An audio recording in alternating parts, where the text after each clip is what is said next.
संजय सरब हटाओ, एमएससीबी बचाओ, संजय सरब हटाओ, एमएससीबी बचाओ. भ्रष्टाचारी अधिकाऱ्याला निलंबित केलंच पाहिजे. भ्रष्टाचारी अधिकाऱ्याला निलंबित केलंच पाहिजे. भ्रष्टाचारी अधिकाऱ्याला निलंबित केलंच पाहिजे. संजय सरब हटाओ. एमएससीबी बचाओ. काय खाली मुंडकं वर पाय, भ्रष्ट अधिकारीचं करायचं काय? खाली मुंडकं वर पाय. संजय सरगला आम्ही गेल्या 8 दिवसापासून या ठिकाणी उपोषण करत आहोत. आमची सरस मागणी अशी आहे की जालना जिल्हा अधीक्षक अभियंता संजय प्रभाकर सरग यांनी केलेल्या विविध भ्रष्टाचारामध्ये हा चार्जशीटमध्ये दोषी आढळून आला देखून तरी पण हे अधिकारी त्या भ्रष्टाचारी अधिकाऱ्याला का पाठीशी घालतात?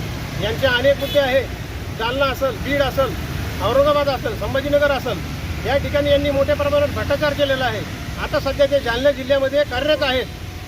आमची एकच मागणी रास की त्यांना एक तर त्यांचं इथून बदली करा, त्यांना मराठवाड्याच्या बाहेर टाका किंवा निलंबित करा. या माणसानं फार मोठ्या प्रमाणात माया जमा केलेली आहे. हा भ्रष्टाचारामधला फार मोठा महाडावन आहे. माझा आपल्या चॅनलवाल्याला एकच विनंती आहे की ही बातमी आपल्या माध्यमातून व्यवस्थापकीय संचालक असतील किंवा ह्या डिपार्टमेंटचे कडचे घरचे देवेंद्रजी फडणवीस असतील यांच्याकडे ही बातमी पाठवा. आणि एकीकडे हे सरकार म्हणतं की ह्या देशामधला भ्रष्टाचार आम्ही हे करू, हटवू. भ्रष्टाचाराला आळा घालणारं कोणी आहे का नाही याच्यामध्ये? आज गेल्या 8 दिवसापासून आम्ही या ठिकाणी बसलेलो आहोत. आमचा लेकरं बारं परिवार सोडून अशा ह्या बनरुग्ण अशा ह्या भ्रष्टाचारी अधिकाऱ्याला इथून हटवा. नसता आम्हाला येणाऱ्या काही दिवसामध्ये मोठ्या प्रमाणात आंदोलन छेडावं लागेल. कधीपासून तुम्ही पाठपुरावा या सगळ्या घटनेचा करताय? मी गेल्या 1 वर्षापासून ह्या प्रकारचा पाठपुरावा करतोय. याच्यामध्ये साहेब 10 प्रकारच्या चार्जशीट आहेत त्यांच्यावर. संभाजीनगरची 1, बीडच्या 6, 7 आणि जालन्यातल्या 2 अशा 10 प्रकारच्या चार्जशीट असूनही व्यवस्थापकीय संचालक त्यांना का पाठीशी घालतात? हा माझा सर्वात मोठा प्रश्न आहे. बोलण्यासारखं भरपूर आहे, भरपूर मुद्दे आहेत, पण वेळेच्या भावी आता आमचे गोरसेनेचे जिल्हा अध्यक्ष हे देखील बोलणार आहे. मी विचारलं विनंती कॅमेऱ्याकडे बघा. काय सांगाल? तुम्ही वारंवार मागणी केली, निवेदन केले, मात्र तुमच्या उपोषणाची वेळ आलेली आहे. 2 मिनिटं. नक्स इलेक्ट्रिकल ही एक बोगस एजन्सी आहे. सुबे अंतर्गत जे कामे वाटप करतात ते लॉटरी पद्धतीनं ड्रॉ सिस्टीम आणि ऑन कॅमेरा याद्वारे सुबे अंतर्गत कामे वाटप करतात. परंतु मागच्या काही वर्षामध्ये एक बोगस एजन्सीला त्या महावितरण कंपनीने म्हणजे जो बी त्या वेळेस अधीक्षक अभियंता असेल त्यांनी त्याला बोगस वर्क ऑर्डर दिलेली, त्याला बोगस कामे वाटप केलेली आहे. त्यानंतर ते एजन्सी ओनर जे आहे त्याच्याकडे कुठलाही डिप्लोमा नाही आहे, डिग्री नाही आहे, असे 1.5 कोटीचे वर्क ऑर्डर त्याला दिलेले आहे.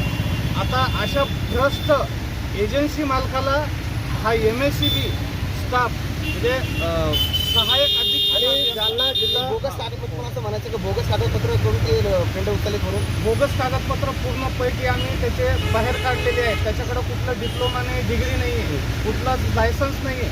अशा भ्रष्ट एजन्सीला कोट्यावधीचे कामं देऊन त्याला गजाआड करतायत. म्हणजे आम्ही पाठपुरावा करतोय, 8 दिवसापासून इथं उपोषण करतोय आम्ही.